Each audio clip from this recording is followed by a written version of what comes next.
Welcome back, Star Wars Racing Incorporated, SWR 77 for short. So this is Journey to the Runoffs. We continue our series to how do you get to the runoffs, some of the things you have to do, all that on a budget, right? Low budget, let's make that clear, low budget. So we're back. So we're gonna do a quick update. This is gonna go out to our YouTube channel, an exclusive. Lorex 7 is up in the air and looking good. So a good racing, good testing weekend. We were racing but testing fixes and things, and testing some upgrades. So everything was beautiful at Homestead. We qualified first actually, and was leading the race in the first race, but then temperature started climbing on the water, so I backed it down just to be super safe. So we ended up second out of 4 cars. Pretty good though, I think 4th out of the entire group. And then the second race it had rained just a little bit before the race, so as I went to the back of the field and just kind of took it easy. No need to risk that. But yeah, Lorex 7 looking good. And let's get to the update. So we are here already, getting to here to the knuckle, or whatever this thing's called, because we had to just get this off a little bit so we can get to our compression dial here, so we can dial down the compression for the front shocks. So we're almost there, and we'll get there in a minute. I'm running conies, so I have the we have the compression adjuster on the bottom. Unfortunately, I had to go through all of that so I can get to it. Hopefully in the future we'll get one of those bottles that you can put here and you can dial it up right here, real nice and fancy, right? So yeah, but here we have the adjustment on the top, so that's cool for this case, right? So compression and rebound. So rebounds up here, and then compression down there. So it's kind of what happened when I went to Sebring last year. I didn't have time to do all this stuff, and ended up with a really stiff front suspension, and that was pretty nuts. But we're not doing that this time. We're taking our time, making sure we do this. So as we do that, then we're gonna obviously get new rotors in. Yeah, baby. For the runoffs, again, for the runoffs, you want to go with the best of the best that you have. And onto that, so here's the this is only a one racing year.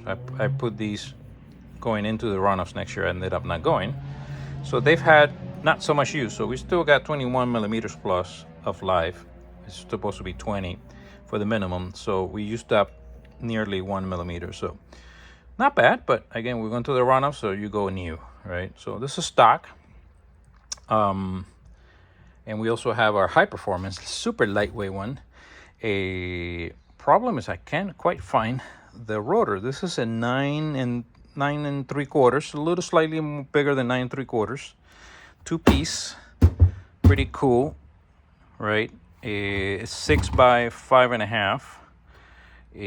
But yeah, it's down to 20 millimeters, which I'm sure is the minimum for this as well. I can't quite find it, but it's down to 20 millimeters here, and you can feel it, so I'm gonna go with a safe route. I know I could save some weight and whatnot, but I'm gonna go safe, right? This year's anyways is my year to learn the track and just get my bearings, and then next year hopefully we'll find this rotor on this size, and then we'll be much lighter, pick up some speed, right?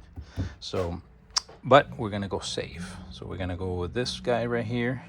A lot heavier, of course, but so again, for the runoffs, when you put the races and the bearings, of course, put all that new. We're gonna do that new. This one's ready to go with the races and everything, but we're just gonna bring these as backup. Both of these, this one and this one, just back it up just in case, right? Runoffs.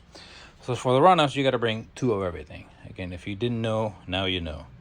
2 of everything, okay? Which leads us to that right there in a minute. Yeah. So, but before I forget, word of advice based on something I did. So right at the end of the last weekend racing, I installed my other tires or whatnot. The advice is when you put in your nut in there. I guess I did something kind of like this and then used the tool, but it was in the wrong angle, so it went in a really bad angle. Instead, the advice is take a moment and go to about here at least so you can see clearly it's threaded nicely and soft. Then you use your tool. Don't be like me, because then you end up with a really bad looking stud like that. Now we left it on so I could race, so it was fine. It wasn't unsafe, but obviously I couldn't change that tire.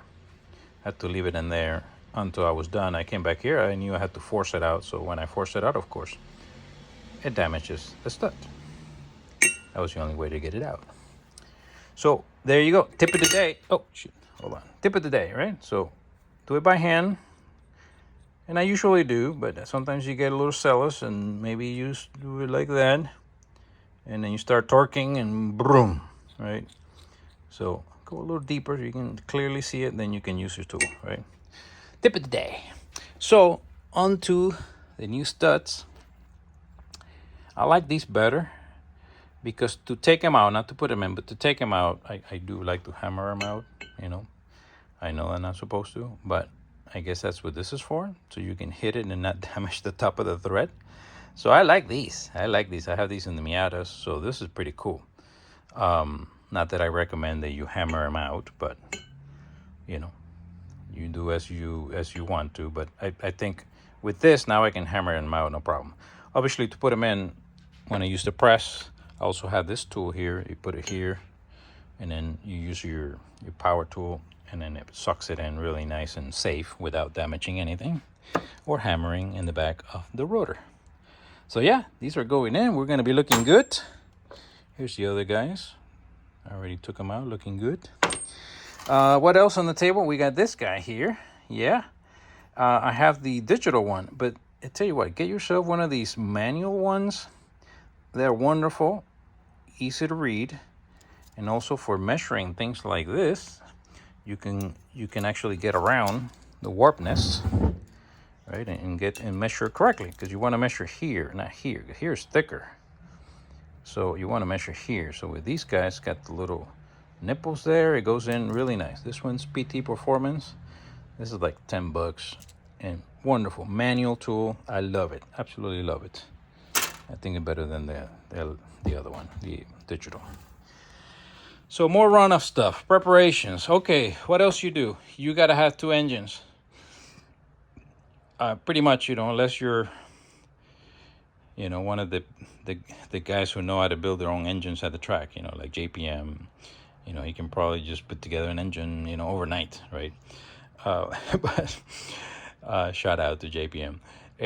But I don't, so I got to bring my stuff ready to go. So this is my spare engine, brand new spanking built from Road Tech Motorsports, Orlando, Florida.